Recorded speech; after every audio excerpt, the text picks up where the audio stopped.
Olá, pessoal. Bom, boa noite, então. Boa noite a todos e todas. Nós estamos começando aí a oficina, né, do dia 26 de setembro de 2023. A oficina hoje vai ser realizada aí, onde a gente vai discutir dois probleminhas. O primeiro eu vou trazer para vocês aqui, é um problema bastante simples, que eu vou aproveitar a oportunidade do problema para falar sobre um assunto que é um assunto fácil de entender, mas nem todo mundo conhece. Então, é o tipo de coisa que qualquer iniciante vai poder acompanhar, mas não necessariamente você já ouviu falar sobre ou já pensou sobre, né? Especialmente porque eu vou falar aí de um jeito um pouquinho diferente de abordar esse conteúdo, que pode ser bem legal, tá? E depois a gente vai ter aí a participação especial do Bernardo, né? Bernardo aí, finalista esse ano da UTFPR na Maratona de Programação, e vai trazer para a gente um problema do Bcrod bem legal, envolvendo aí alguns assuntos bem quentes, né? Tipo busca binária da resposta, stripline, online strip e árvore de segmentos, tudo bem? Bom, pessoal, então, primeiro vamos falar aí sobre este problema, né? Nesse problema, a gente vai receber na entrada a descrição de N retângulos que são espalhados no plano cartesiano. Tá? Os N retângulos são dados por 4 valores, A, B, C, D, dizendo, né, que representam que as coordenadas x, que delimitam a região do retângulo, vão do valor A até o valor B, e as coordenadas y, delimitadas aí pelo retângulo, vão do valor C ao valor D. Né? Ou seja, o retângulo vai do ponto AC ao ponto BD. Tudo bem? Então, está dando aí como se fosse dois vértices opostos do retângulo, e a gente tem que entender aí, né, que os N retângulos estão no plano cartesiano, como é o exemplo aqui, né? Então, aqui, nesse retângulo amarelo, exemplo, a gente tem A igual a 0, A igual a 1, B igual a 4, representa esse retângulo aqui, né? O segundo retângulo é o retângulo amarelo. Então, A é igual a 1, B igual a 4, né? Então, a gente tem essa faixa de valores x que são cobertas pelo retângulo, e C igual a 0, D igual a 5. Então, a gente tem essa faixa aqui, né, de 0 a 5, de coordenadas y, que também são cobertas pelo retângulo. Também, você pode encarar aí que é um retângulo definido pelos pontos 1, 0, 4, 5, certo? Então, tenho aí, desde o ponto 1, 0 até o ponto 4, 5, dois pontos opostos, né, do retângulo, definindo o retângulo. O que o problema pede, dados estes N retângulos? O problema pede para você determinar qual que é o número de células, 1 por 1, que são cobertas por pelo menos um retângulo. Tudo bem? Então, aqui, né, a gente tem 1, 2, 3, 4, 5, 6, 7, 8, 9, 10, 11, 12, 13, 14, 15, 16, 17, 18, 19, 20 células que são cobertas por pelo menos um retângulo, que é a resposta. Beleza? Os valores dos limites desse problema são bastante pequenos, então são no máximo N retângulos, as coordenadas aí vão no máximo de 0 a 100, então a gente bem que poderia tranquilamente manter um grid 100 por 100, né?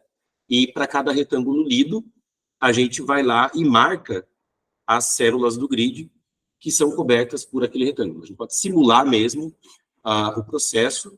Então, por retângulo, por cada um, aí, deixa eu pegar uma folha em branco aqui, então, por cada um dos 100 retângulos, estaríamos executando um número, no pior caso, de 100 ao quadrado operações, né? Porque, no pior caso, aí o retângulo vai ter um tamanho, uma área proporcional a 100 ao quadrado, e aí isso dá um total, né, de 100 ao cubo, que é 10 na sexta operações, e 10 na sexta operações é tranquilo de executar. Tá? Em um segundo, em até muito menos do que um segundo. Não seria o problema. Mas é claro que esse não é um jeito mais elegante de passar esse tipo de problema. Com certeza, esse é o melhor jeito para passar este problema. E acho que isso é uma coisa importante para você saber como competidor. Né? Se você percebe que uma solução muito, muito simples, talvez não a mais eficiente, mas muito, muito simples, passa com certeza nos limites do problema, coda essa solução muito, muito simples. Né? Mesmo que você tenha lá, que você saiba que haveria uma solução mais elaborada, que seria mais eficiente, mas se você não precisa da solução mais elaborada, que vai exigir mais código para você escrever, vai pelo caminho mais simples. Né? Com certeza, o caminho aqui mais indicado para este problema seria o caminho mais besta possível, né? Mais simples possível, que é o de simplesmente marcar as células do grid. Mas é claro que esse problema poderia aparecer, né, outras versões desse problema, ou problemas similares, em que a gente não pode querer gastar tanto tempo assim para fazer a atualização da informação que está sendo gerada pela introdução de mais um retângulo no plano. Né? Pode ser o caso de a gente precisar fazer as coisas de um jeito um pouco mais eficiente, e é bom a gente saber, né, que tipo de estrutura ou que tipo de coisa a gente poderia usar aqui para fazer as coisas de um jeito um pouco mais eficiente. Então, por isso, eu vou falar sobre o assunto de array de diferenças, né, o difference array. Bernardo, eu acho que você consegue minimizar o carinha ali.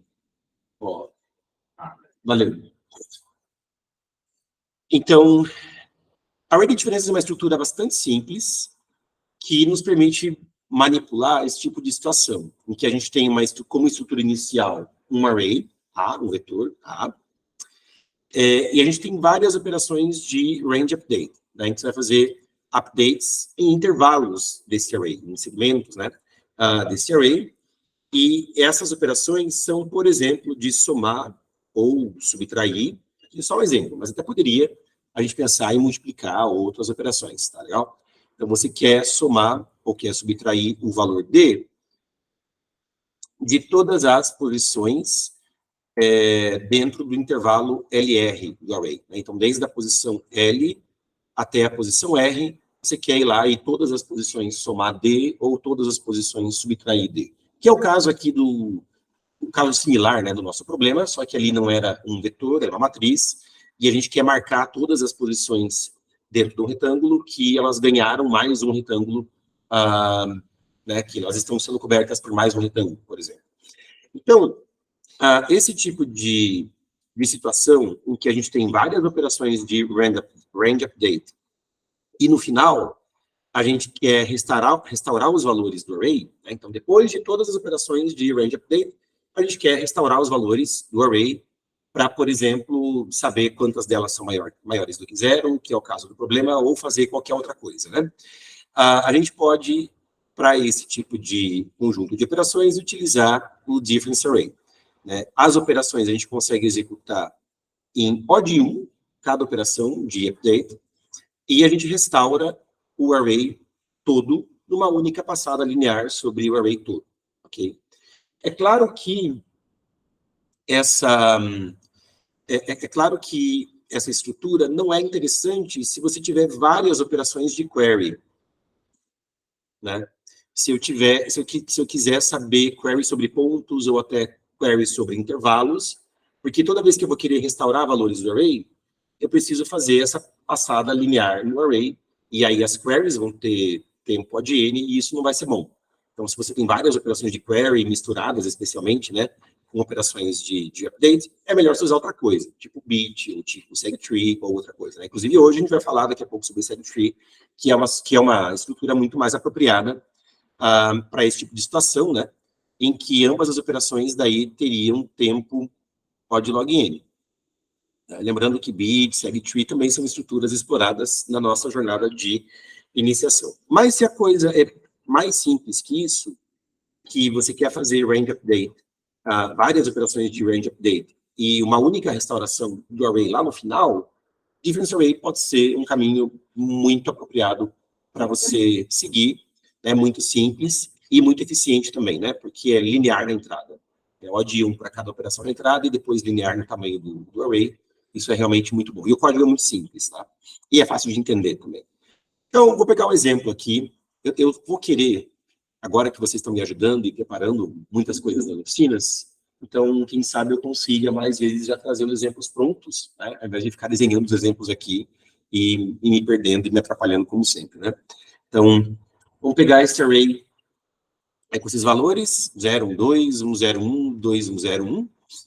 E olha só, eu tenho essas 4 operações aqui, né, de range update. Eu quero somar 1 em todas as posições de 1 a 6. Então, ao invés de eu ir em cada uma dessas posições de 1 a 6, somando 1, o que faria cada operação de update ter um tempo potencialmente linear, né, ou proporcionalmente linear no vetor, o que eu vou fazer é ter um array auxiliar, que eu vou chamar aqui de diff, né, para marcar que a partir da posição 1, eu devo somar 1, e a partir da posição 7, eu tiro 1.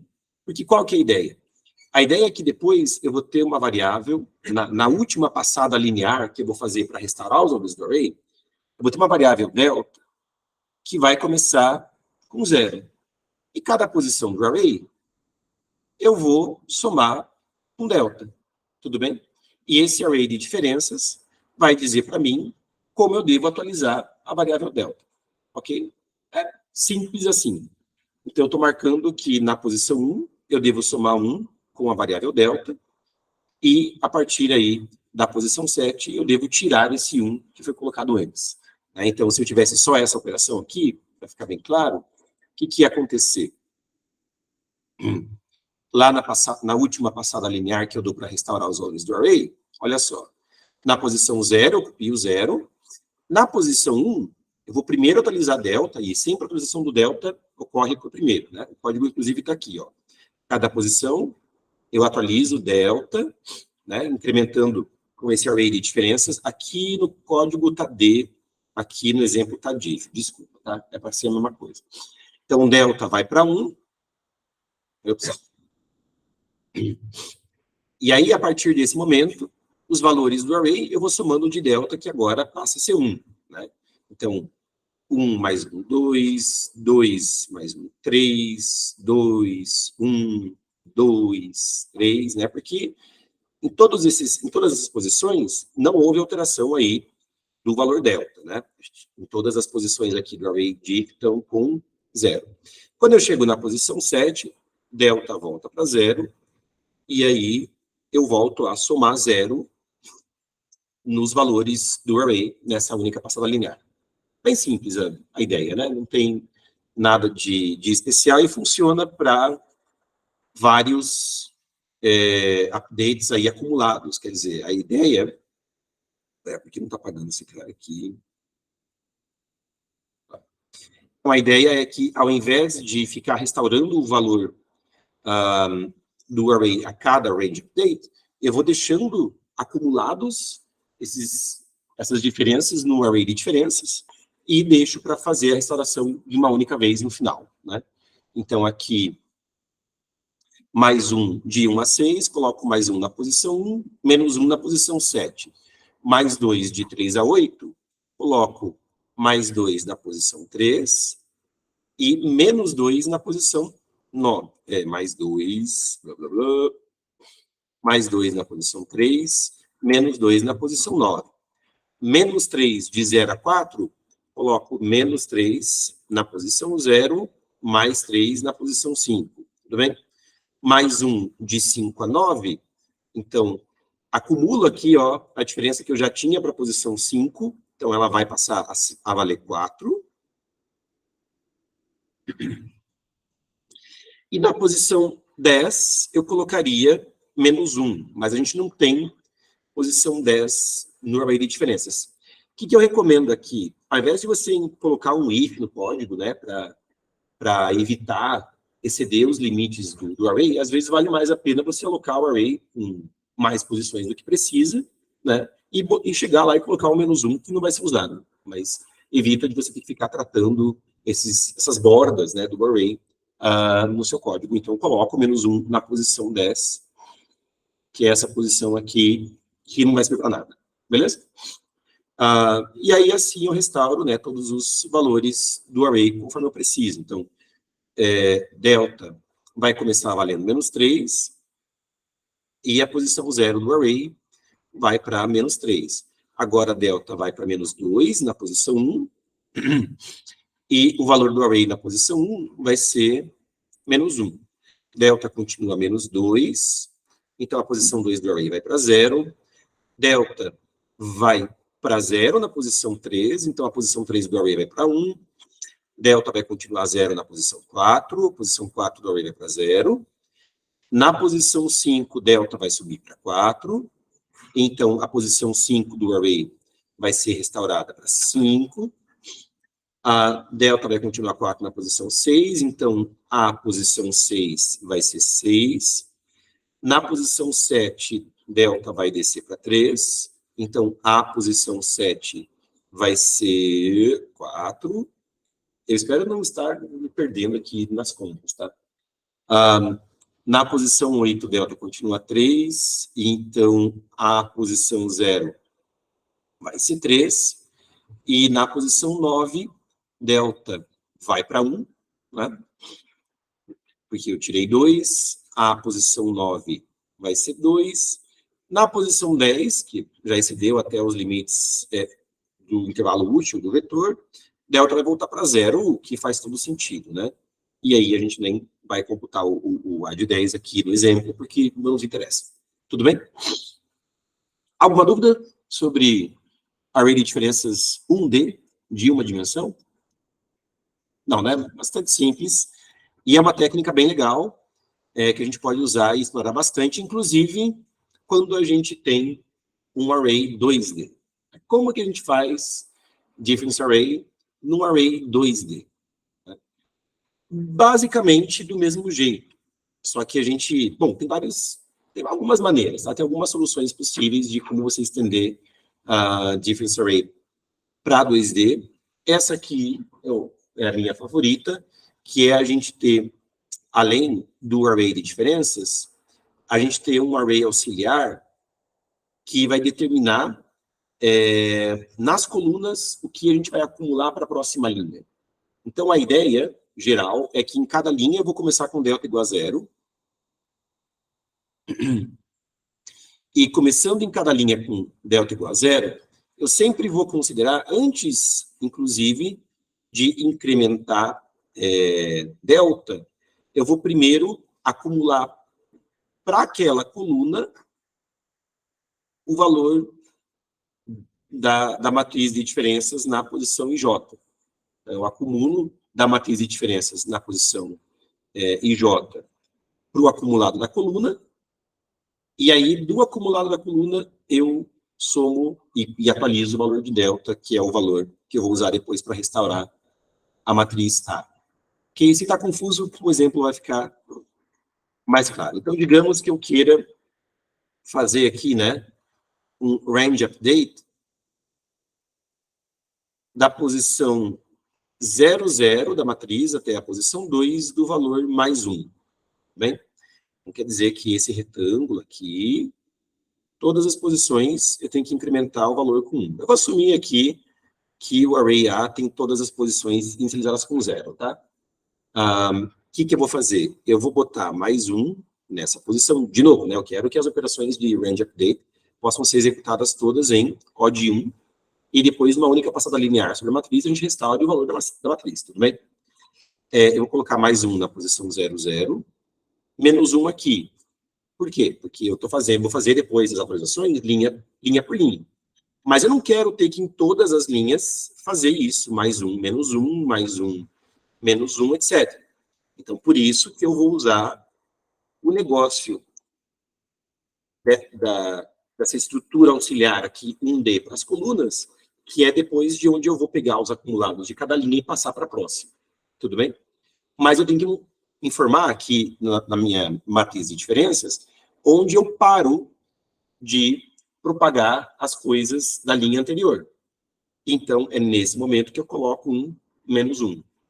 Tudo bem? Nessa posição eu ponho menos 1. Só que vai dar ruim, porque esse menos 1 também vai estar sendo acumulado aqui, linha de cada linha, né? Da linha de cima para a linha de baixo. Então, eu tenho que colocar aqui mais 1 de novo. Beleza? Eu seto essas 4 posições, mais 1, menos 1, menos 1, mais 1. Isso é suficiente para fazer o range update depois. Quem não está enxergando, se está muito abstrato, daqui a pouco vai ficar mais claro, tá? Deixa eu só fazer o segundo range update para vocês verem. Ó, da posição 1 até a posição 2, 3. Então, é esse retângulo aqui, né? Eu vou botar mais 2, menos 2 aqui nessa posição que está fazendo a borda da matriz, né?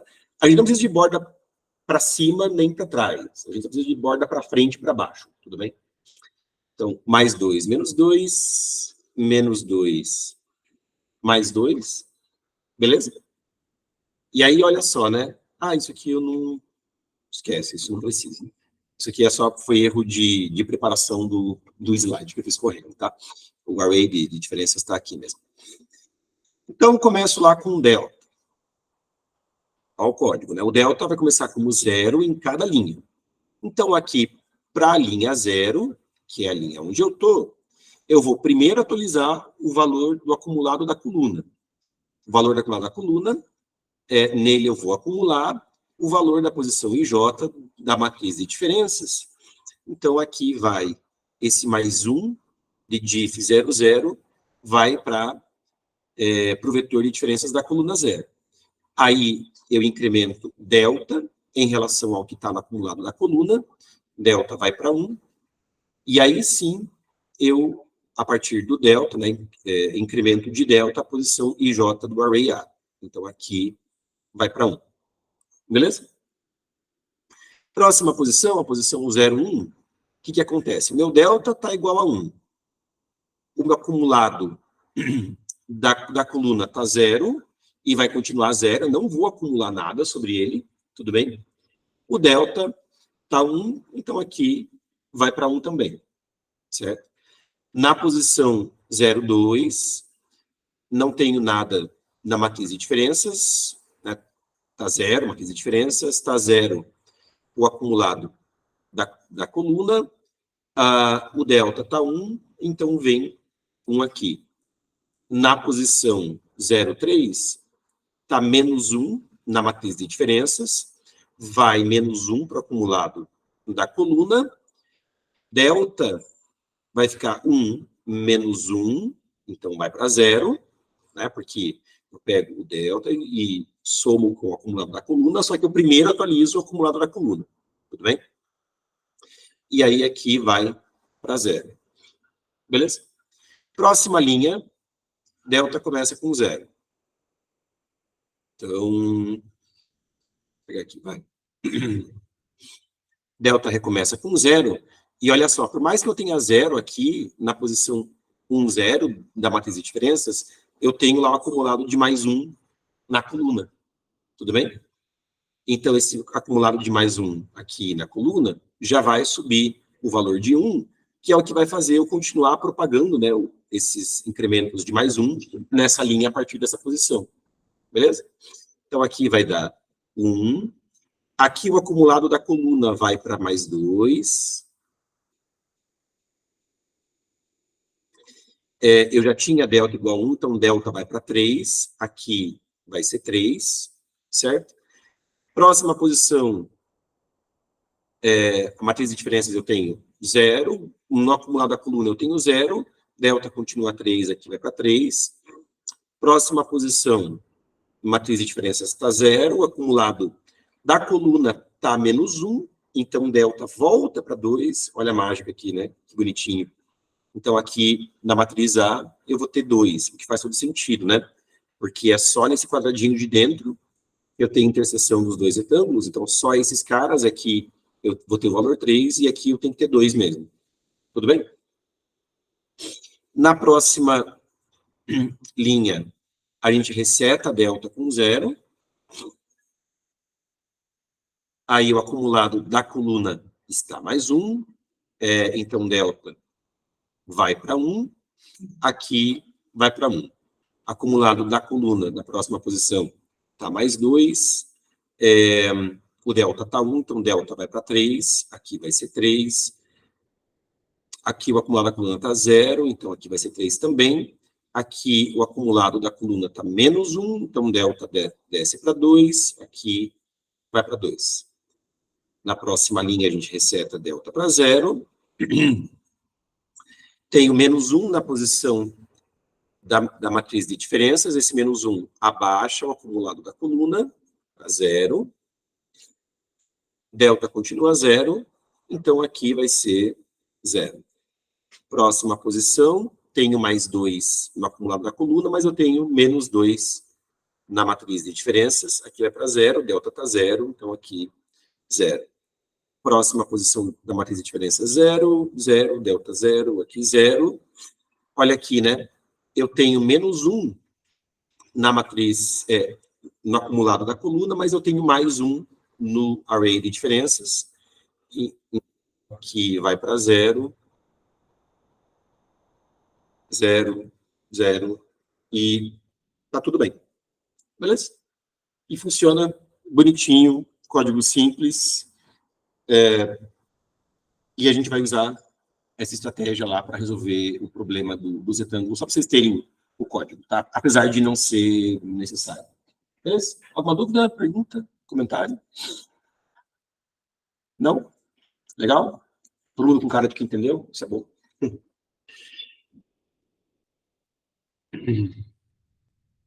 Ah, tinha gente querendo participar aqui. Eita. João, você que estava querendo participar, me desculpa que eu te autorizei isso agora. Sorry.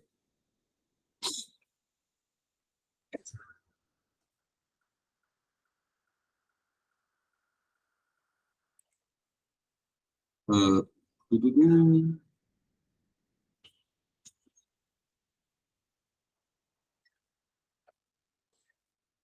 esse é o ABC 318B.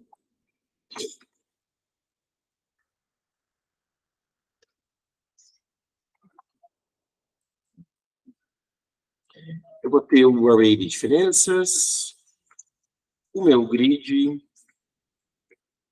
ou A, né? Vou chamar de A, vai. E o vetor auxiliar dos acumulados das colunas, max é 100.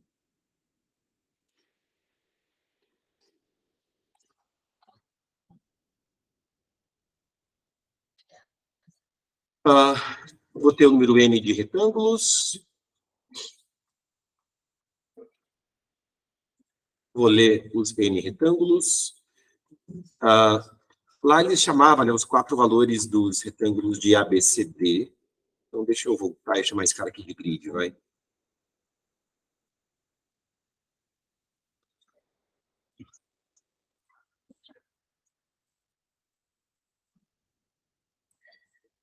Então, se eu leio os valores A, B, C, D, eu tenho, na verdade, que no grid fazer um range update de mais 1, mais 1, a posição A, C, até a posição B-1, D-1, tudo bem? Porque AB determina a faixa de valores X onde está o retângulo, certo? Então, se A é 0 e B é 5, então eu estou falando de 5 células do grid, tudo bem?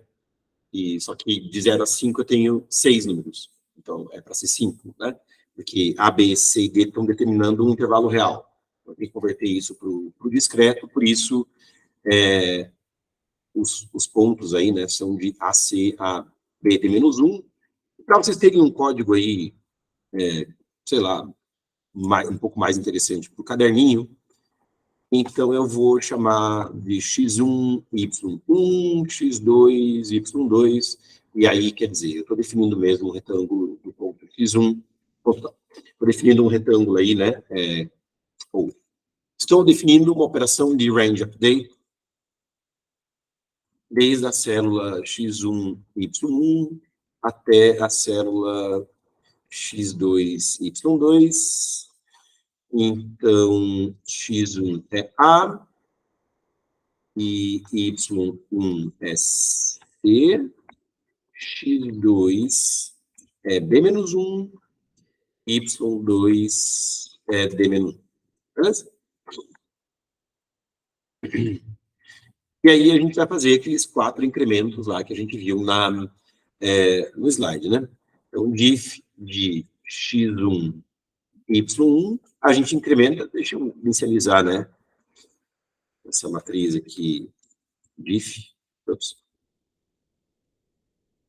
Todas as diferenças começam com 0, então a gente coloca mais 1 na posição x1, y1, a gente coloca menos 1, a gente decrementa a posição x1, y2 mais 1, a gente decrementa x2 mais 1, y1, e a gente incrementa x1, x2 mais 1, y2 mais 1.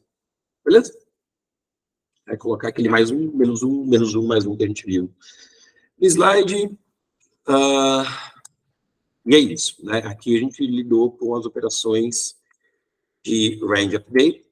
Agora a gente vai fazer a única passada linear na matriz para poder restaurar os valores, né?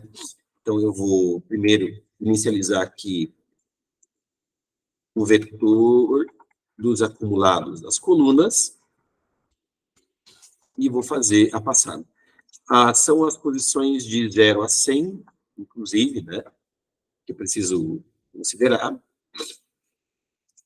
Então, cada linha, eu vou começar com delta igual a 0, e é aquele código que a gente viu, né? O acumulado da coluna... Ops, tem que fazer a coluna primeiro, né? Vamos definir aqui IJ, vou definir aqui em cima. Não sei se vou usar isso aqui depois de novo. Então, o acumulado para a posição, a gente primeiro define o acumulado da coluna, né? Acumula aí com o que está na posição IJ da matriz de diferenças. Depois, delta recebe, a gente incrementa, né, com o valor do acumulado da coluna. Depois, grid e J, a gente incrementa de delta. Acho que eu não inicializei o grid também. E o que a gente quer no final de tudo é poder contar quantas células IJ do grid são maiores do que 0. Né? Essa é a resposta. São no máximo, inclusive, 10 a quarta células, que vão ser a resposta. Então, eu posso declarar como um int, por exemplo, e chegar nesse momento e incrementar a resposta se o valor do grid IJ é maior que 0. E aí é só pintar a resposta. Alguém viu alguma atrapalhada minha no código aí? Não. É simples, né? Não tem muito que dar errado, eu acho.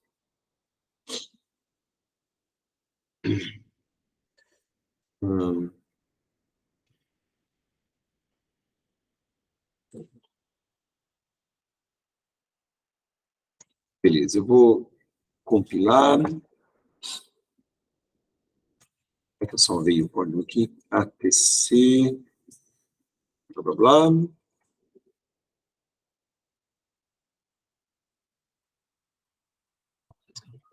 N foi usado sem ser inicializado. Assim, eu não li o N. Beleza? E acho que é só isso. Eu vou montar uma entrada.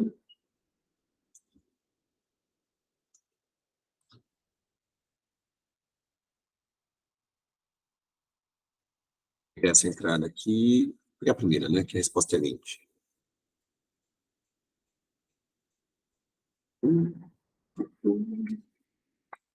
Beleza. Pegar a segunda entrada.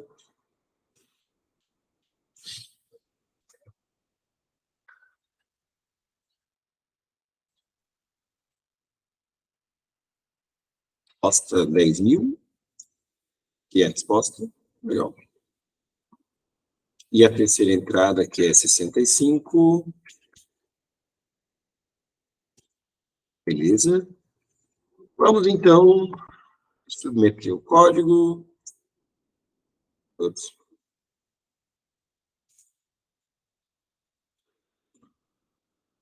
Estou logado. C++.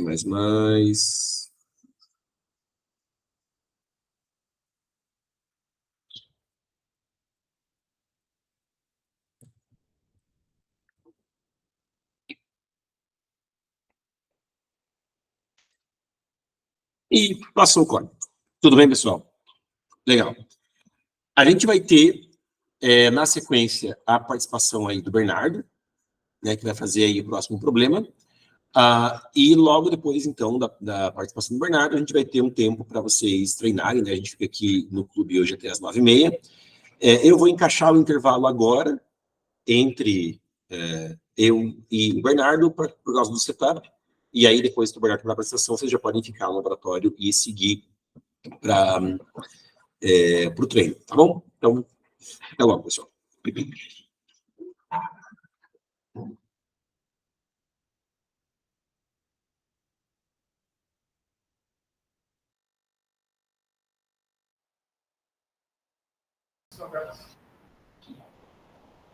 Então,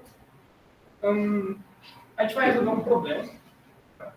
Esse problema se chama Forest in Danger, e ele é um problema que caiu na maratona de programação de 2019. Tipo, o meu grupo, a gente fez o treino da maratona de programação de 2019 uma vez, a gente leu esse problema e a gente ficou meio tipo, pô, dá pra fazer. Só que depois que eu não sabia fazer na época, mas depois aí, tipo, eu estudei e não é muito difícil fazer esse problema, assim, sabe? É um problema razoavelmente simples, assim, mas ele é bem longo, tipo, ele é um pouco chato de rodar, assim, e por causa disso ele foi um dos problemas menos feitos dessa prova. Ele ficou, tipo, uns 4 times do Brasil, assim, fizeram uma coisa assim, tipo, bem pouca gente, assim, fizeram. Eles ficaram entre os melhores, assim, também. Só que não é um problema difícil, assim, é um problema que ele é, tipo, se você tem alguns conhecimentos básicos, assim, eu tentei fazer ele e deu certo. Demorou um pouco, assim, até chegar na resolução, mas deu certo. E é isso. Então, esse problema, ele está no background, né? Ele está em excelente. E a ideia desse problema é o seguinte. Você tem um país, e esse país, ele tem um território que é retangular. Tipo, um território retangular. As coordenadas desse país, do território, assim, tamanho máximo, é da ordem de 10 elevado a quinta. Então, nenhuma coordenada desse país vai passar de 10 elevado a quinta. É uma informação importante. E é isso. Na entrada do problema, ele dá duas coordenadas do retângulo, essa aqui, e você tem garantido que não vai passar de 10 aqui. Daí, o que acontece? Nesse país, você tem vários rios. Esses rios, eles são ou segmentos de reta horizontais ou segmentos de reta verticais. Eles não são inclinados de maneira alguma. Eles são ou horizontais ou verticais. E acontece que você quer proteger uma área ao redor desses rios. Uma certa área ao redor desses rios. E você tem que atingir um mínimo em relação à área total do seu país que você tem que proteger.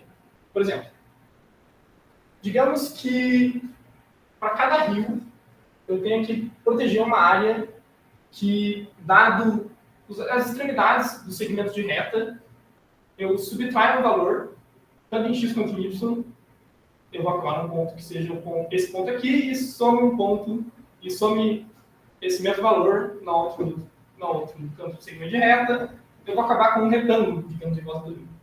Essa é a ideia aqui. Então, para cada rio, eu tenho que proteger uma área em volta do rio. Essa área é da forma de um retângulo. Né? Esse retângulo é dado por um valor R. Você vai somar as extremidades do segmento de reta para obter esse retângulo. E a área total que você quer preservar, somando toda a área que está em volta desses rios, tem que ser uma certa porcentagem do território, que ele vai dar no enunciado. E esse é o objetivo. São 10 a quarta rios, o tamanho do território é 10 a quinta, e você vai formar esses retângulos em volta dos rios.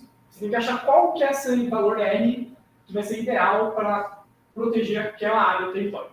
Você quer achar o menor valor R possível. Você não quer achar um valor R maior do que o necessário. Bem, o método que você passou de hoje, ele não ia funcionar. Por alguns motivos. Né? Por exemplo, não ia caber, não ia dar para mesmo inicializar uma matriz com 10 a quinta, x 10 a quinta. Né? Então isso já não era possível e já é um problema. Mas tem um jeito de resolver isso. Nesse exercício, uma coisa que já está muito aparente, assim, logo de cara, para todo mundo que já tem uma mínima noção, é que você vai ter que fazer uma busca binária na resposta. Todo mundo aqui sabe o que é isso? Ou tem gente que não sabe? Se não tiver, pode falar. Todo mundo sabe que é uma busca binária na resposta. A gente vai ter que chutar o valor de R e fazer a busca binária desse valor de R até achar um valor de R que seja ideal. Isso já é parte da resolução. Mas daí tem outra parte. A gente chutou o valor de R, agora a gente tem o nosso valor de R, o que a gente faz? A ideia é a seguinte. A gente vai usar a sweepline, que consiste em, dado a gente vai ter uma reta imaginária, e a gente vai percorrer esse território da esquerda para a direita com essa reta. Como que a gente vai fazer isso? Para cada rio, a gente vai gerar 2 eventos a partir de cada rio. Um evento vai ser encontrar essa parte do retângulo que fica em volta do rio, e o outro evento vai ser encontrar essa parte do retângulo que está em volta do rio. Então a gente vai percorrendo essa reta daqui até aqui, e sempre a gente vai encontrar as áreas laterais, da esquerda, da direita do rio, da área em volta do rio, e a gente vai percorrendo esses eventos. Nesse caso, já percorrer todos os eventos é algo da ordem de 10 elevado a 4. Porque são 10 elevado a 4 rios, cada rio vai ter um início, vai ter um fiozinho aqui, então percorrer vai dar a ordem de 2 vezes 10 elevado a 4, mais a busca binária da resposta, que vai dar log de 10 a quinta, ou R, no pior caso, poderia ser log de 10 a quinta, já está uma complexidade bem próxima do pior, só que está perto de estourar. É difícil de... agora a gente tem que ter um jeito muito bom, assim, de para cada evento, computar a área do nosso retângulo, para não estourar essa complexidade. Um jeito, assim, que eu vi na internet, que eu procurei na internet, mas que não passa, é você fazer, tipo, 2 sweeplines, um assim e um assim. Só que vai ser quadrático. Isso não vai passar e a gente não vai discutir isso, não vou entrar em detalhes. O jeito que a gente tem que fazer, ele vai envolver outro fator log no nosso problema, que é usando uma árvore de segmentos. Todo mundo sabe uma árvore de segmentos? Você não sabe? Tá. Como que eu explico uma árvore de segmentos bem simples assim, né? Eu sei fazer isso. Tipo, árvore de segmentos, a ideia é que a gente tem um determinado vetor, um array, assim, e a gente quer fazer operações nesse array. A gente quer, por exemplo, para um array, a gente quer consultar qual que é a soma de todos os elementos entre entre 2 posições do array, tipo, entre o início e o final. Qual que é a soma de todos os elementos? E a gente não quer fazer isso em tempo linear, a gente quer fazer isso em tempo log de para passar o nosso problema. Vai ser algo mais ou menos assim, não é exatamente isso. Como que a gente faz isso? A gente vai basicamente dividindo o nosso array em partes, e a gente difícil de explicar. Eu vou ser sincero que tipo, não dá tempo de explicar precisamente isso. Faça ideia. Mas É isso aí. essa é a ideia. Tá? Ter o nosso array e a gente quer fazer uma operação no nosso array login. Então, beleza. Qual a operação que a gente quer fazer exatamente? A ideia é a seguinte. Sempre que a gente passe por um segmento de reta, de um evento, a gente vai manter um array. E sempre que a gente passar por esse segmento de reta, a gente vai adicionar. O nosso array ele vai ser um array que vai ser determinado pelas posições y de baixo e y de cima do nosso território. Né? Pelo y de baixo pelo y de cima. Sempre que a gente passa por um segmento de reta, a gente quer adicionar no nosso array, naquelas posições ali, o número 1, para marcar que ali tem uma reta. Então, se o nosso array está passando por aqui, nesse momento, a gente sabe que nessas posições aqui, a gente quer adicionar em todas essas posições aqui o valor 1, que ali tem uma reta. Se a gente vier continuar com o while sweep, a gente chegar aqui, a gente vai querer adicionar 1 em todas as posições aqui também. Né? E essa é a ideia. Quando a gente passa por aqui, a gente quer subtrair 1 de todas aquelas posições. A gente já vai ter adicionado, certamente, e depois passa a subtrair. E daí, para cada evento que a gente passa, a gente só tem que ver, ao invés de contar quantas posições que são 1 ou qualquer valor acima de 1 na nossa reta, é bem simples. A gente pode contar quantas posições que são 0. Quantas posições que são 0. Essa é a área que os nossos retângulos não estão ocupando. A quantidade de posições que são 0. Então, a nossa árvore de segmentos é uma árvore de segmentos que funciona assim. A gente consegue, a operação de update, a gente consegue adicionar o valor 1 em um update. E a nossa operação de query, ela conta quantos zeros tem naquele update. Essas são as operações da nossa árvore de segmentos. Não é tipo um negócio tão trivial. Não é tipo adicionar 1 e somar quanto tem no segmento. Então, adicionar 1 e contar quantos zeros tem naquele segmento. E para fazer isso, tem que ter um monte de coisa. Tem tipo lazy update. E também vai ter que ter alguns ajustes na árvore de segmentos, porque ela vai funcionar com um array de pares, porque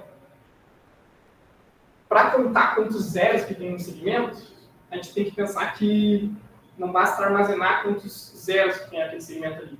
A gente tem que armazenar qual que é o menor número que tem naquele segmento e quantas ocorrências que ele dá naquele segmento. Então, para cada posição, a gente vai ter que ter um pair por cima. Então, tipo, vai ser uma árvore de segmentos bem chata. Eu acho que eu não vou codar ela aqui hoje, porque tipo, ela é muito chata, sabe? Então, se alguém quiser ver o código, depois o código fica disponível, e daí a pessoa consegue entender o que está acontecendo. Mas, se não, ia levar, tipo, uns bons 15 minutos só codando essa árvore de segmentos, sabe? Tipo, eu acho um pouco de uma perda de tempo. Mas, beleza. Então, a ideia do problema é essa. É um problema meio parecido com o trapeço, né? No sentido que a gente tem retângulos, e esses retângulos eles podem se interseccionar. É isso. Mais alguma coisa? Tá. Acho que eu vou começar a codar o problema. Eu vou codar só a parte mais interessante do problema, que vai ser o line sweeping. Para isso, eu vou ter que declarar algumas coisas aqui. Eu vou ter que declarar, deixa eu ver. Eu vou dar um type def aqui, porque eu vou usar long, que vai precisar. Def long, daí eu vou ter que dar um struct point. Beleza. Eu vou declarar também... Tá, vamos lá. Struct point. Meu struct point vai ter x, y. Vai ser só assim mesmo. Struct line. Vai ter point P1 e P2, vai ser só isso mesmo. E o meu struct evento vai ter várias coisas, vai ter x, top y, fórum y, e h. Porque para cada evento que eu tenho, eu quero saber qual que é a posição dele em x e de onde até onde esse evento vai. E eu também vou querer saber se eu vou estar, se esse é o início de um retângulo, então eu vou estar adicionando um naquele segmento, ou se esse é o final de um retângulo e eu vou estar subtraindo um daquele segmento. Essa é a ideia. E daí, por isso, tem uns coisas normais que eu vou usar, tipo ponto, para definir a nossa minha linha, eu vou usar ponto, e a linha vão ser os tipos, e os vão ser linhas. É isso mesmo. Beleza. Eu vou dar um tabdef no pair ll, que vai ser o PLL, que vai ser o pair de long longs. Beleza. O que eu vou precisar agora para resolver o problema? Eu vou precisar de um vector de line, que vai ser os meus hills, eu vou chamar de rivers, e um vector de evento, vai ser uma line sweep, que eu vou chamar só de evento. Tá bom.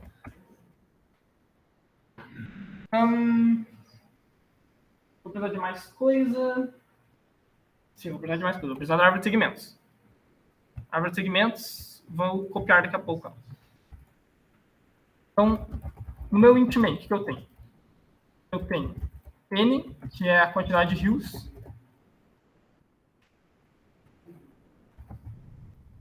Eu vou deixar n global, na verdade, e vai ser melhor. Talvez eu precise do n global. Não sei, na verdade, talvez não. Será que eu vou precisar? Não sei. Depois eu vejo. Tá. Eu vou ter alguns defines também. Define max. 1, 2, 3, 4, 5. Define infinito. Eu vou usar o infinito também. 2, 3, 4, 5, 6, 7, 8, 9. Poderia usar int max, mas eu vou usar infinito. E beleza. Então, beleza. Eu vou dar um scanf na quantidade de hills. E daí, para cada hill, eu vou receber alguns valores. Igual a 0, i menor do que n, i mais. Para cada hill, eu vou ter 2 pontos, que é o ponto P1 e o ponto P2, que vai ser os pontos que delimitam o rio. Porque o rio é uma reta vertical ou uma reta horizontal. F, porcentagem LLD, porcentagem LLD, nos pontos. Daí eu vou ter P1 X, P1 ponto Y, P2 ponto X e P2 ponto Y. Beleza. Oi? Tá, faltou assim.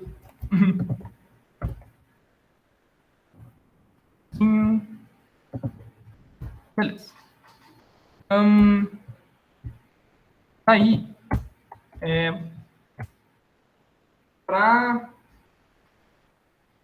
eu vou querer sempre, agora quando eu vou fazer os meus fios, eu vou querer sempre que o meu ponto esteja no canto inferior esquerdo, porque todos os meus fios são verticais, eles são horizontais. Então eu vou querer sempre que o ponto esteja mais no canto inferior esquerdo, ou seja, se o fio for horizontal, o ponto está à esquerda, ou se o fio for vertical, o ponto está para baixo, eu vou sempre querer que ele seja o primeiro ponto.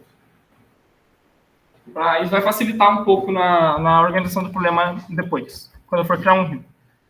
Mas, basicamente, eu vou dar um rivers.push, underline back, line, P1 e P2. Eu só tenho que garantir aí que que o P1 é o ponto que está mais no canto inferior esquerdo. Tá.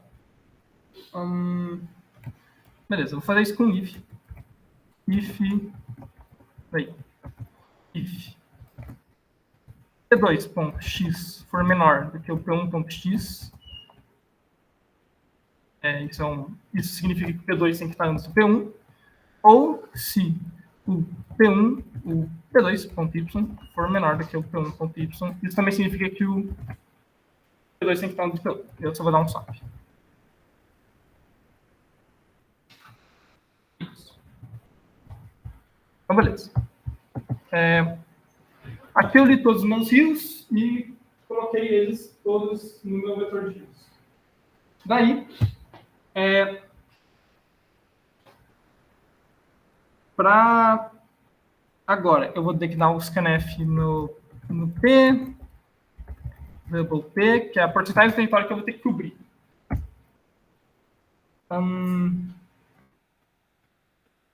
Beleza. Eu vou ler o P como double. P.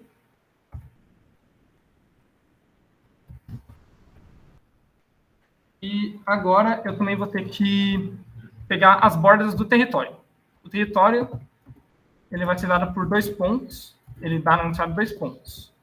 Ele dá o ponto inferior esquerdo, que eu vou chamar de bottom left, e o ponto superior direito, que é o top right. Então, beleza. Eu vou dar o scanf nisso aqui também. Balinho, só para lembrar desse negócio aqui.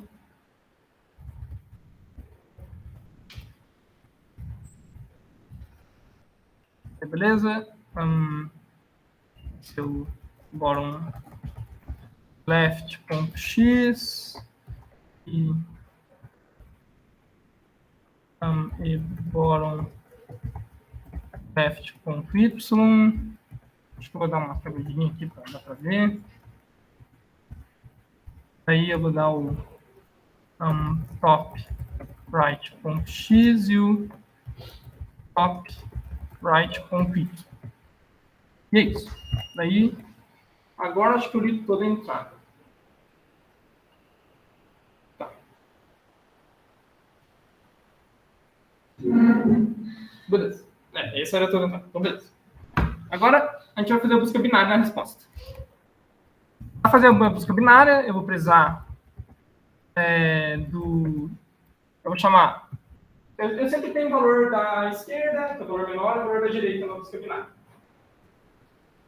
O meu valor da esquerda vai ser o menor R possível, e o meu vai ser o 0. E o meu valor da direita vai ser o maior R possível, que é em torno de 10 a 15. 0. Right R é o max, que é em torno de 10 a quinta. E eu ainda vou guardar em outra variável o melhor R que eu achei até o momento. Ele começa como infinito. Quanto menor o R que eu conseguir encontrar, melhor. E eu vou fazer enquanto left R for menor ou igual a right R, a busca binária vai estar acontecendo. A partir do momento que se não for mais verdade, a busca binária acaba. Aí eu vou fazer com LL para garantir, mas não precisa. O R é o meio. O R é o meio da busca binária. Ele é só o left R mais o right R. Beleza?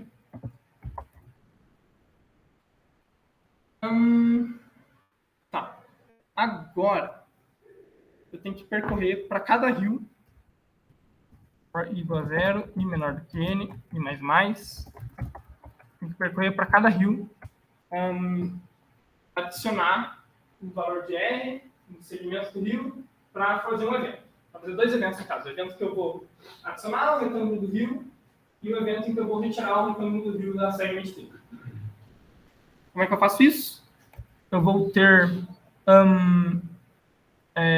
agora vai ter várias coisas assim que eu vou ter que fazer. Eu vou ter events. Eu vou adicionar um evento. E eu vou tornar 2 eventos, na verdade. Então, 2 eventos. Cada evento vai ser, de fato, um evento. Aí. O valor de x, eu sei que ele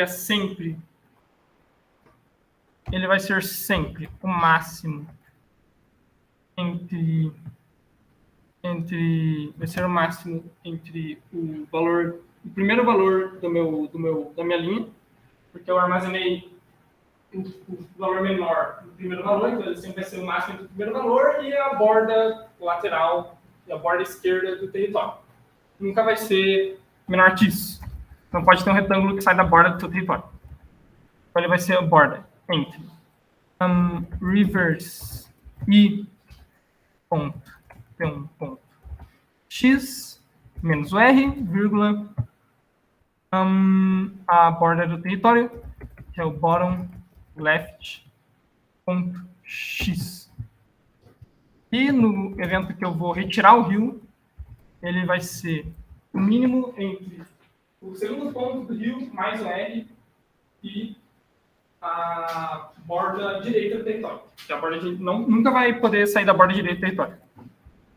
Vai ser o reverse e ponto P2 ponto x mais r, vírgula,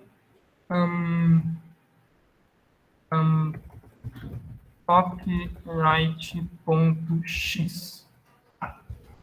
Esse é o evento em x. Agora eu também tenho que saber, eu sei a posição x do evento, agora eu tenho que saber de onde até onde ele vai em y. De onde até onde ele vai em y vai ser exatamente igual aos dois eventos. A única coisa que muda é o x, né? Porque de y vai de baixo, em cima, baixo, em cima. A única coisa que muda é a posição em y, a posição em x. Daí, para fazer isso em y, eu vou declarar daí duas variáveis, que vai ser o top y e o top x,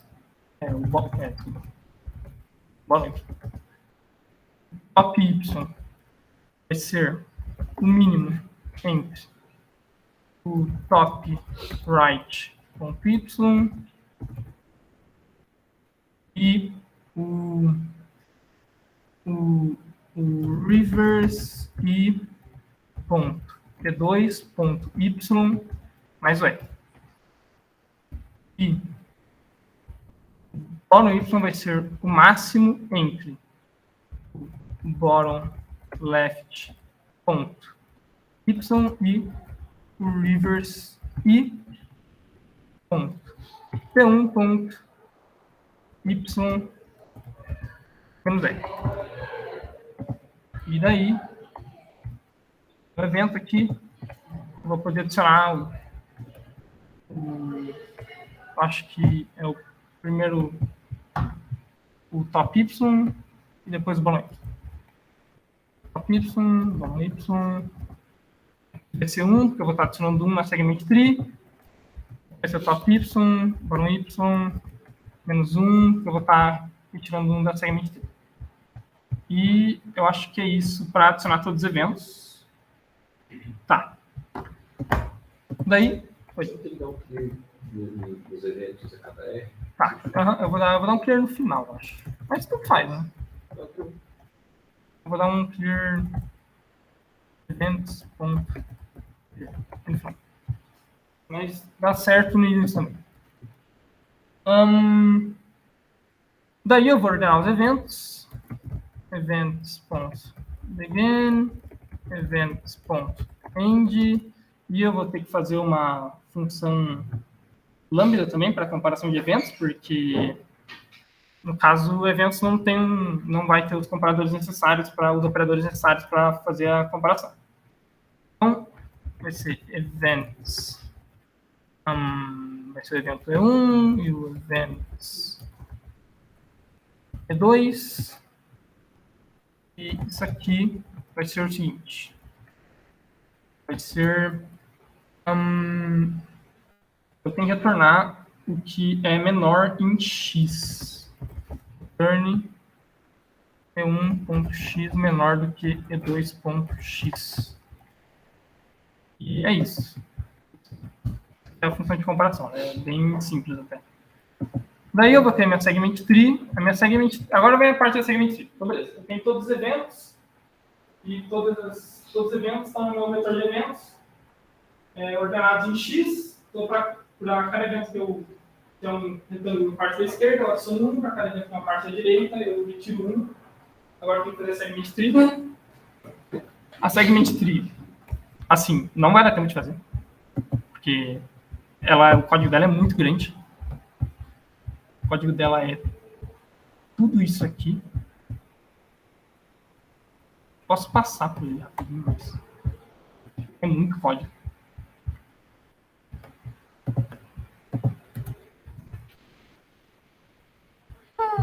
É isso aqui o código da segment tree. Podem ver que, tipo, é bastante coisa. Não cabe nem na tela de tanta coisa que tem.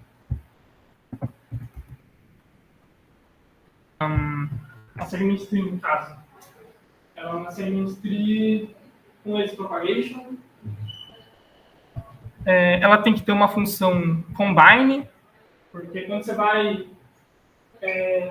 quando você tem dois segmentos na segment tree, dois nós, acho que eu não sei se chama de nós na segment tree, e você quer determinar o pai deles na segment tree, você não é tão trivial assim, você tem que ter uma função de combinação dos dois filhos para você ter o pai, porque se um dos filhos do menor elemento para aquele filho não for 0, você tem que apenas herdar de um filho o que está errado em um dos filhos. Se em ambos deles o menor elemento for 0, você marca no pai que o menor elemento do pai é o 0 e você soma a quantidade de zeros que tem os dois filhos. Se não for 0 em nenhum dos casos, também a mesma coisa. Você marca basicamente qual que é o menor elemento que tem os dois filhos e em qual frequência que ele aparece. Essa é a função de combinação que você precisa para fazer a segment tree. Update lazy, update, contagem de zeros. Olha, essa segment tree, inclusive, ela nem é a mais otimizada para fazer esse problema. Eu poderia ter como mais otimizada, mas é um código que eu meio que já tinha, assim, e eu só peguei e usei ele, porque fazer outro código segment tree do zero, tipo, ela é bem boa, assim, tipo, ela não tem nenhum problema com ela, assim, ela tá... Então, beleza. Daí, vou dar um build na segment tree. Vocês podem ver que o build da segment tree, ele já tem várias coisas por padrão, que é os extremos do vetor são mais importantes. Os extremos do vetor são os extremos do território, né? Você nunca vai ter um vetor que ele vai para além do território, o y no caso, né?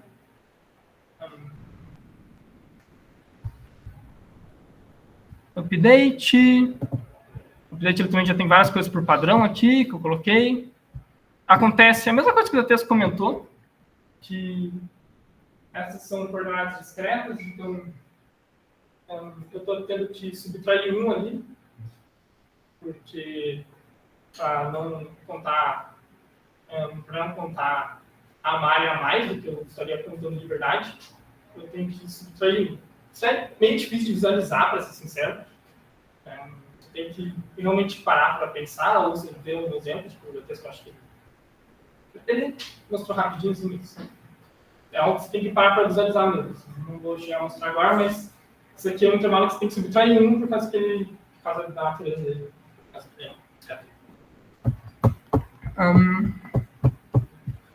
Daí, beleza. Eu criei a segment tree, e daí agora eu vou percorrer todos os eventos. Para percorrer todos os eventos, eu vou ter que ter várias coisas. Eu vou ter que ter a área que eu estou fazendo, percorrendo os eventos. Eu vou ter que ter a minha linha atual, que é a quantidade eu vou fazer que a linha atual é a quantidade, eu vou contar a quantidade de zeros que tem nessa linha, e eu vou subtrair do comprimento total da linha. Isso vai ser a área que está sendo ocupada por retângulos. Se está 0, é porque não está sendo ocupado por retângulo. Se está Então, basicamente, eu vou contar o número de zeros, que vão estar sendo ocupado por retângulo, e subtrair o comprimento total da altura total do território para obter a área que os retângulos estão ocupando nessa linha atual. Então, eu poder ir percorrendo o território. E ela começa em zero também. Daí eu vou ter a área total do território, que eu vou usar daqui a pouco. Mas eu vou declarar já agora. Total area. A área total do território vai ser o fórum. Vai ser o top right ponto y menos o bottom left ponto y vezes top right ponto x menos o bottom left ponto x. Vai ser a área total do território. Beleza.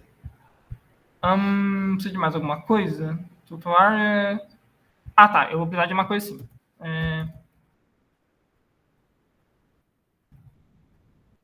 De mais uma variável, para eu poder determinar entre cada evento quanto de x que eu pude variar.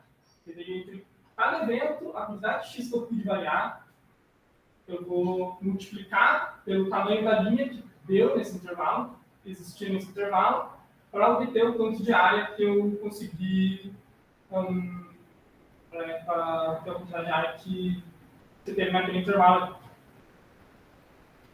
Então, isso aqui vai ser inicializado com o bottom left.x, que vai ser o x inicial. Assim. Aí, eu vou percorrer cada evento.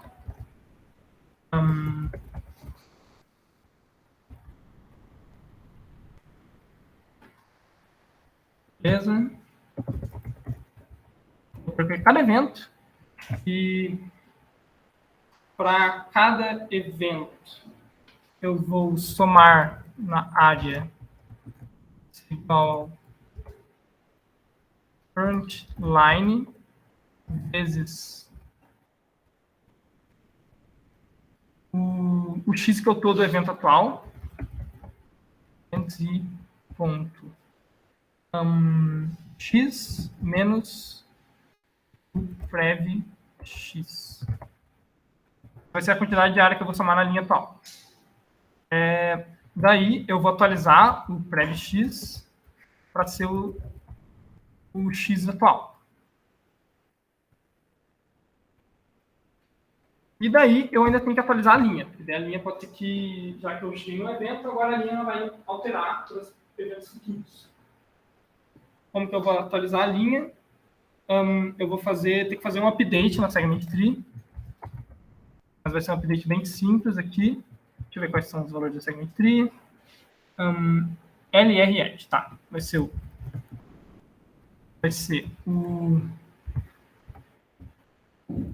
bottom y do evento. Assim que eu evento tá com o bottom y, tá. Vai ser o bottom y do evento. Vai ser até o top y, que eu vou adicionar 1, ou subtrair 1, dependendo. O top y. E o que eu vou adicionar vai ser o eventos e .edge. Pode ser ou somar 1 ou subtrair 1. Na verdade, aqui eu vou ter que ir até top y menos 1. Top y menos 1, não posso ir até o final. Daí, eu tenho que atualizar a linha. Agora, o current line vai ser igual a... vai ser igual ao top right ponto y menos o bottom left ponto y, o tamanho total do intervalo menos a query,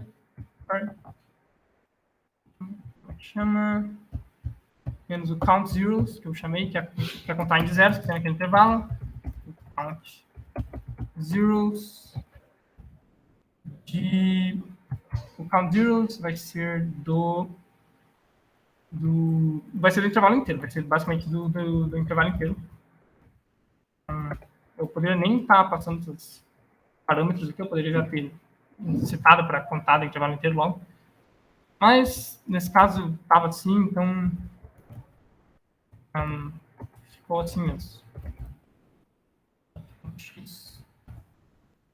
Então, eu vou contar do de zeros que tem aqui no intervalo. Nesse caso aqui, eu também tenho que subtrair um aqui. Tem que subtrair um.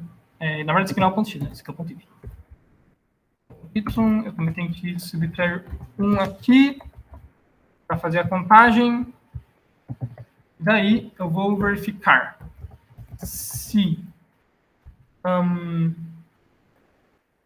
na verdade, eu vou calcular a porcentagem do território que foi coberto. Eu vou chamar de current percentage, current P, a porcentagem que eu consegui cobrir o território.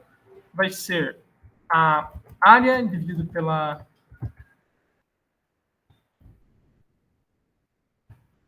área total, ou total area, vezes 100.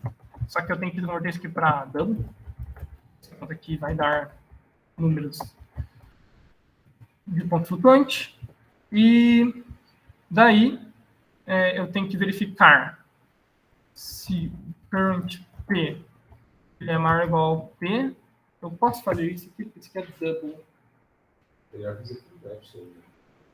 Epsilon. Será que nesse caso não dá certo? Hã? Será que nesse caso não dá certo mesmo assim? Tá, então eu teria que fazer menos P, tem que ser igual a 10 menos 6, mais ou menos isso. Assim que faz? Nem sei. Se era maior ou igual, então você faz current menos epsilon. É isso aí. Nem preciso de maior igual ali, mas tá. Aí eu tenho que verificar. Nesse caso, eu sei que a área que eu consegui cobrir foi maior que a área que eu precisava cobrir. O mínimo de área que eu precisava cobrir. Se esse foi o caso, então eu posso diminuir o R. Eu posso tentar com um R menor. Então eu vou fazer que o right R vai ser igual a R menos 1. E eu vou verificar se o R que eu tentei atualmente é menor do que o melhor R que eu já tinha achado até o momento. Se for menor, eu vou atualizar o novo R. Agora, se a área não conseguiu cobrir o esperado, eu vou atualizar o left R para ser igual ao R mais 1. Eu dou um event.clear e no final eu printo a LLD best R. Isso. Deu apenas...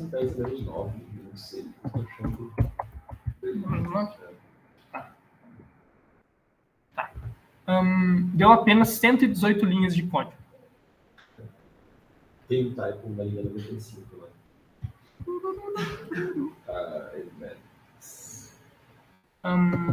Falta uma ponto vírgula aqui, será?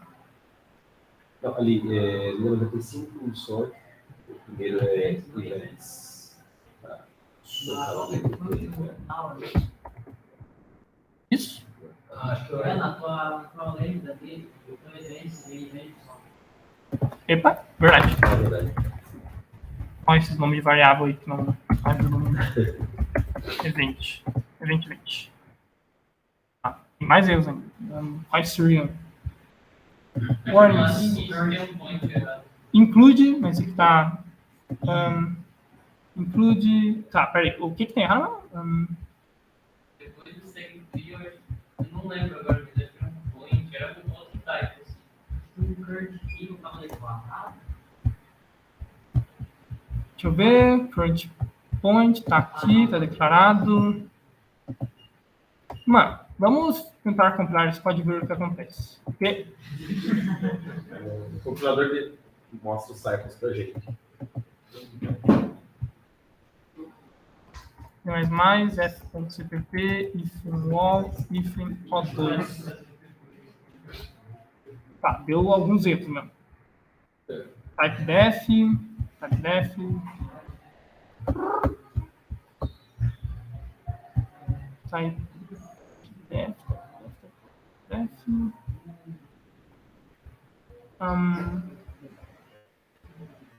type of,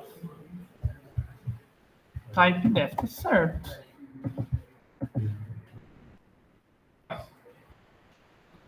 Legal. Peraí, será que eu fiz algum erro aqui?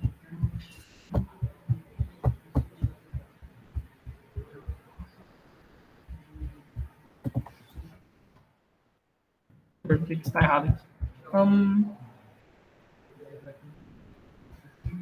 Isso aqui, certo? Aqui.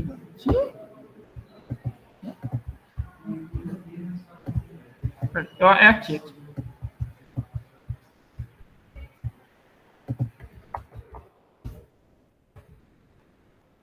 Def.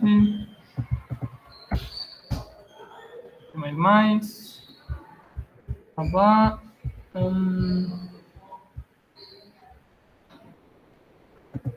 Type def long len, type def.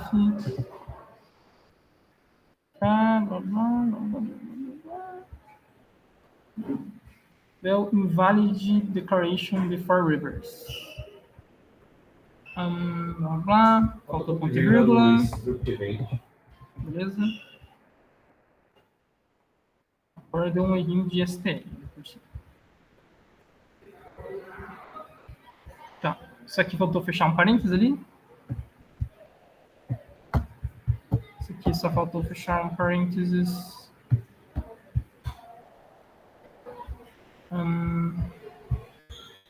Blá blá. Faltou fechar esse parênteses aqui e esse aqui.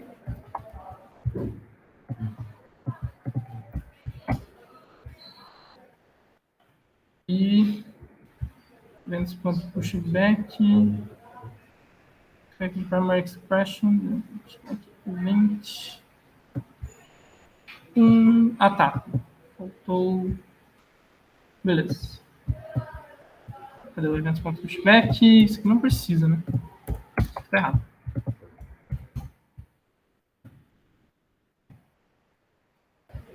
E current bill is not declared. Pô, deu um erro mesmo current bill. Tá. É que eu acho que eu troquei de arquivo na hora, eu vi errado. Blá blá, current bill, eu realmente esqueci de declarar. Eu fui, quando eu olhei ele, eu olhei no outro arquivo, pra ver que estava errado, eu vi que. É double. Double?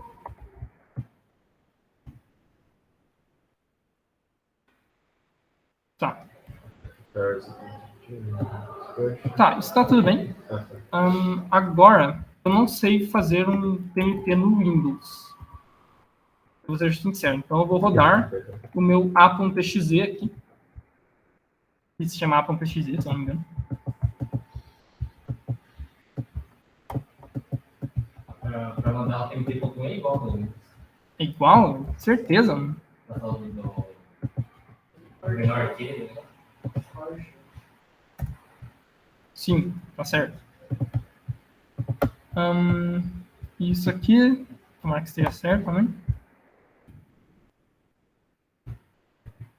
Pen, paste. Peraí, será para dar 2? Era para dar 2. Deu algum errinho aqui. Que é igual a mais um. Deixa eu passar rapidamente aqui pelos negócios. Mais um, front page, formar igual. Fine. If you have for VestR vai ser igual a R, WriteR vai ser igual a R mais 1, front P, menos mar igual a 10 elevado a 9, o double area de total area. Na linha 104 não tem que colocar uma a mais? Não. 104, area. Esse intervalo do X, não. Deixa eu ver. Area mais igual a current line vezes. Isso parece certo. Prev, current line, beleza.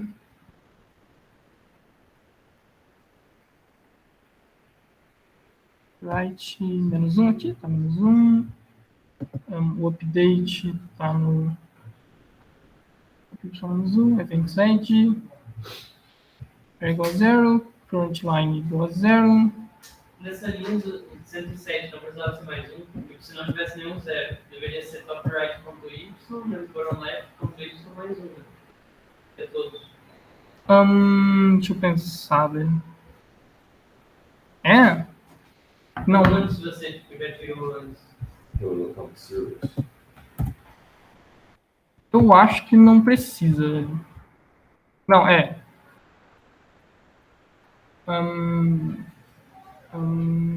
Não. Acho que não precisa nesse caso aqui, não. Nesse caso ele não precisa. Tipo, pode ser que precise, mas eu acho que não. Tá, tem alguma situação aí que eu teria que ver o código. Engraçado que deu 3.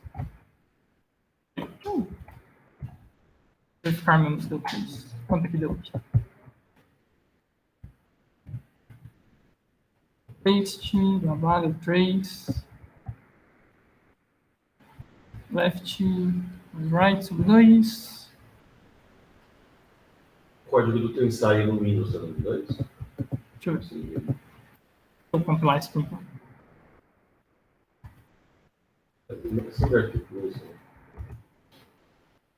Não sei. Eu confio no Windows.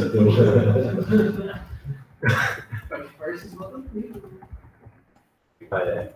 Parece que eu não faço nada.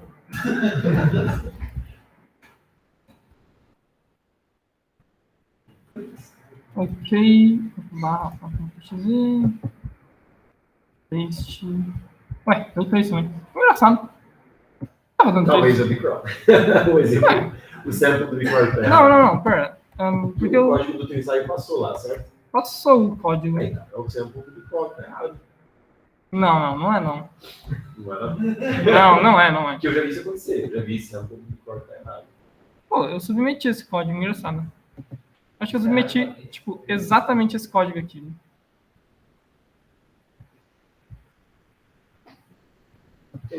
Esse código passou. Não. Se deu errado ali é porque realmente deu algo errado, sabe? Tipo, eu não confio de que o caso de teste está errado. Acho muito difícil isso acontecer. Não sei que eu perco tudo no Bcrowd. Então, vamos assim.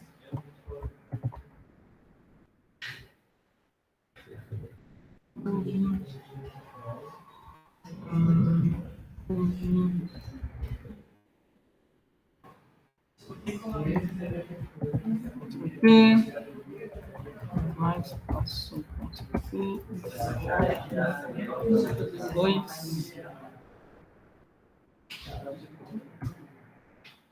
ponto barra ponto xz, volta aqui,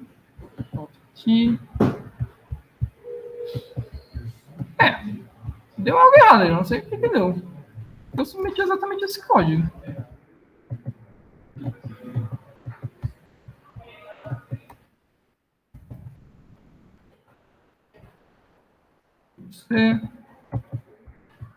Paste. O 2 agora. Realmente está algo errado. Eu não sei muito bem o que é. A comparação lá será.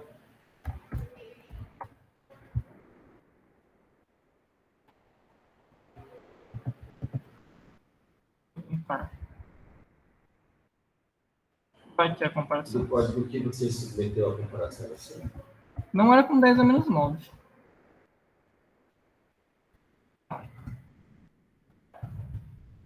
Não era isso. Eu acho que a comparação não é para dar errado mesmo. Não era igual, né? Mas Tá, com 10 a menos 6 não deu. Então, tá, não é isso mesmo. Eu acho que, tipo...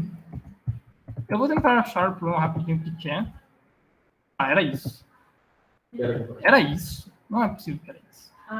Funciona a notação de 10, E e a... é 1E menos 6. Oi? Era 1E, não Eu 10. achei que eu tinha Sim.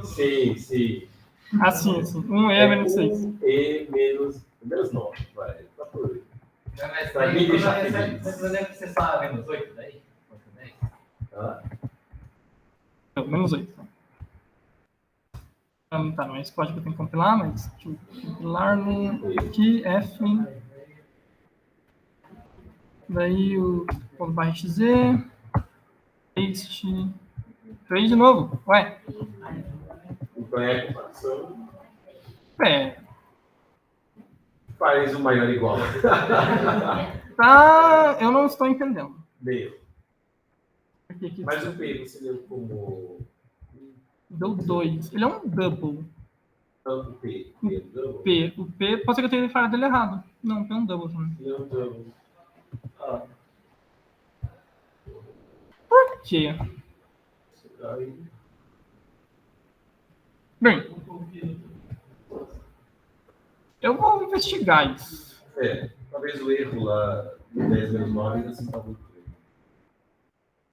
Não sei exatamente o porquê que está dando. Eu sei que deu aqui também, né? Vamos ver. Do jeito que tá a situação.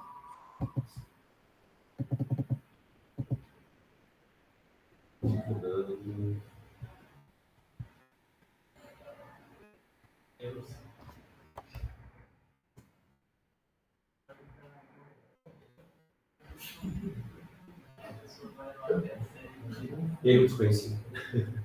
Chame a Steph. Chame a Steph. Chame a Steph é tipo o melhor erro que pode acontecer. Sim. Ah, sim. Tá. Aí. Eu não sei o que era. Eu não sei o que era. Mas passou. Só acho que vamos agradecer ao Bernardo mais uma vez, né? Obrigado, Bernardo. Foi bem legal, estamos todos muito felizes. E é isso aí. Tá. Você quer falar mais uma coisa, Bernardo? Eu acho que é isso mesmo. Isso aí. Acho que é isso mesmo. Obrigado mesmo, obrigado. Nossa. Então, pessoal, obrigado a todos. A gente vai fazer agora, vou deixar uma horinha aí para vocês treinarem. Tem um treininho que eu coloquei no Responder na página. E é isso aí. Até mais.